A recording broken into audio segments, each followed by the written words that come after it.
Hello everybody, this is your astrologer Adama and welcome to Lilith Astrology. We are ready for our second weekly update of the month. I'm so excited to start this in the new year.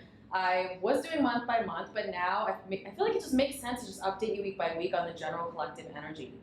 If you do though want by sign energy, I've also launched this month, very exciting in 2020, our premium horoscopes where you can find out all the details of what's happening for your sun, moon, or rising sign on lilithastrology.com.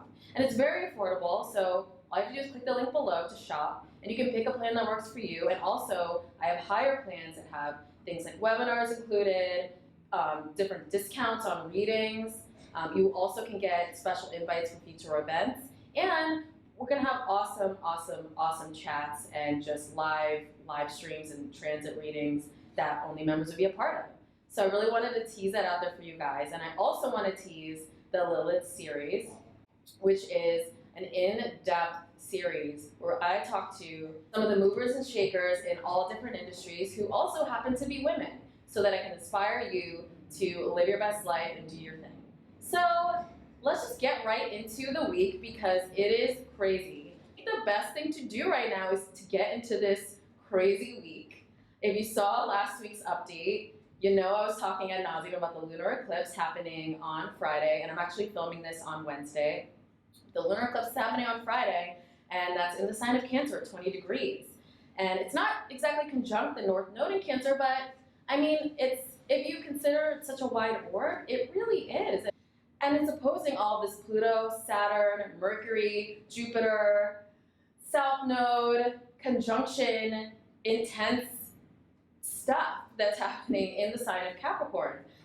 So yeah, let's just move from that event. This event actually lasts the energy for 6 months. Whenever we have an eclipse, you can kind of expect the story from that eclipse to last and continue to play out 6 months after. And I think it's even more potent because it's opposing all of this intense transformational energy. So let's get into the week. So after we have that lunar eclipse, the 12th, we are going to have the Pluto-Saturn conjunction in Capricorn at 22 and 13 minutes. We literally, all of us astrologers have been talking about this, and talking about it. I think every single report that I've done for you guys, I've talked about it. I think at this point, try to look where it is in your chart if you want to know exactly where. Read my rising sign horoscope so you can find out where exactly it's happening for you, link below. But this is happening somewhere in your life, and this is deep transformation. This is transformation in terms of the groundwork that you've laid for your life in the past. You may be rethinking, is this really working for me now? Is this something that I can do for the next 30 years? Is this really for me? Is this authentic to me? I think also collectively, the world has been going through certain things. If you see on the news, I'm sure all of you have been paying attention to all of the intense energy that's been happening. So it's basically, how could this then be scaled down to your own life? And I'm sure when I say this, you know exactly what I'm talking about. This energy has been playing out for the past year and a half or so, since Pluto and Saturn have been in the same sign, and Saturn moved into the sign of Capricorn. But this is it. This is the exact conjunction. So I definitely want all of you to just take an authentic look at what's going on in that area that you intuitively know, this is where the shift is happening for me. And also remember that North Node in Cancer and honoring what is actually right for you, what is actually nurturing to you, what is actually going to take you to a place that makes more sense for you. And we also have to remember it's trining Uranus in the sign of Taurus. So it's not gonna all happen for you on the same day. It might, some people, it depends on how it's hitting the planets in your own natal chart. There might be something very intense that happens for specific people, but generally that's a kind of a go signal for the transformation that has been kind of brewing under the surface and happening for the past year to be like, this is it, here we go. So 12 is the 12, and I love the number 12 too. That's just a very interesting day. 3, it's a very interesting day. So this event is on the East Coast, actually happening at 11:59 p.m. on the 12th. So really, for some of you in the world, it could be happening for you on Monday the 13th. And 13, I talked about the number 12, reduced down to 3. 13, reduced down to 4 is also very interesting as well. And the conjunction is happening on 22 degrees 13 minutes. I mean, as a testament, someone born on the 13th, like, it's just it's not by chance, for sure. And as we enter into Monday, Venus moves into its exaltation in the sign of Pisces, but it's opposing the moon in Virgo. You know, when Venus is exalted in Pisces, it doesn't mean everything is easy and breezy in love. It just means that rose-colored glasses, that fogginess is extremely heightened. So it's going to also be opposing the moon in Virgo and making a square to Mars in Sagittarius. So this really means that coming off of that energy, you can just feel so confused. You may have had some things in the works when Jupiter was transiting in Sagittarius before it moved into Capricorn towards the end of last year. And now the things, I think for a while since Mars moved into Sagittarius on the 3rd this month, you may have been busy bee trying to carry out some of the things that were left from Jupiter in Sagittarius. This day, I think it's a great day to pause, meditate, and reflect, because you may just be very confused by what steps to take next, should you do next, what direction should you go into.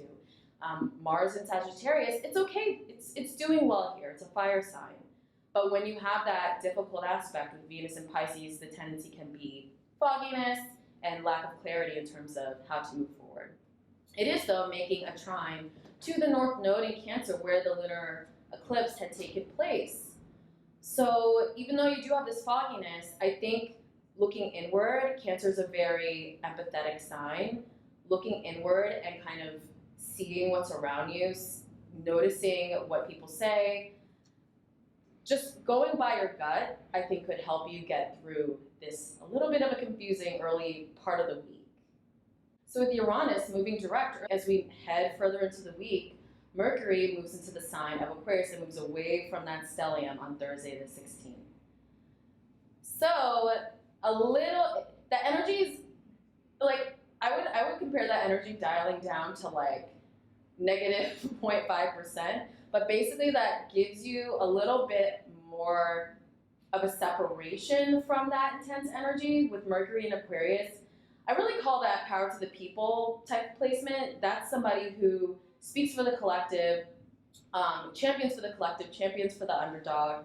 And I think we're going to kind of see that in society, kind of breaking off of these intense events that have been happening. So pare it down to your own life, you could finally now be able to rationally think, okay, coming off of this, I was foggy for a little bit, but towards the end of the week into the weekend, you may really be thinking about your life and trying to make more of an actionable plan. You may be really trying to communicate out, like, if you're looking for a new job, or if you finally realize where I'm at right now is not working for me, you could literally start a LinkedIn page and start networking with people who are in your industry. Just some of the little things that are Aquarian that you can start communicating and do to move away from that area of your life that just was not serving you.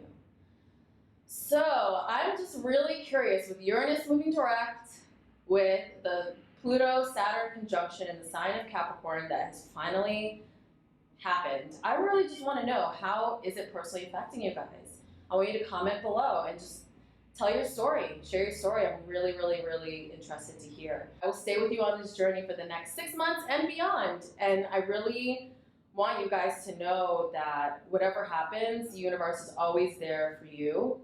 And it's to basically put you on the right path that is more fulfilling to your life. So remember, if certain things go away, certain things are added, certain people go away, certain people are added, you move, change jobs, etc., it's only in your best interest, and it's only for the betterment of you. So don't forget to comment below. Don't forget to like, comment, subscribe.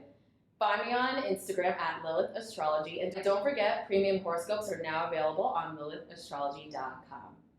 I will see you guys next week, and I hope you have an amazing week, even though things are very intense right now. Bye!